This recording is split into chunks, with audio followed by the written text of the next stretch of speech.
Welcome to my channel. আজকে শুক্রবারের দিন। আজকে শুক্রবার তো মানেই ছুটির দিন। ছুটির দিনে সব ঝামেলার কাজগুলো করতে পছন্দ করি। তার মধ্যে একটা ঝামেলার কাজ হচ্ছে বেলের শরবত বানানো। বেলের শরবত বাড়িতে কেউ বানাতে চায় না, খেতেও চায় না। আমি যখন বানাবো তখনই খাওয়া হবে। এজন্য আজকে ছুটির দিন ছিল, এজন্য আমি বেল ছিল বাসায়, আমার দিদির শ্বশুরবাড়ি থেকে আনা হয়েছিল।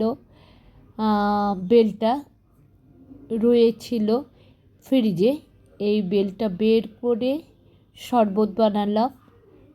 বেলের শরবত আসলে ব্লেন্ডারে হয় না, কেমন জানি ওই বেলের যে বিচিটা আছে সেটা মিশে গিয়ে একটু তিতা তিতা টাইপের হয়ে যায়। বেলের শরবতটা হাতে বানালেই ভালো হয়।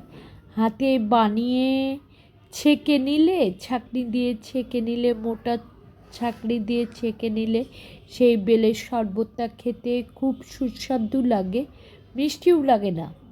যদি বেলটা মিষ্টি হয় এবং পাকা হয় খুব মজা হয়ে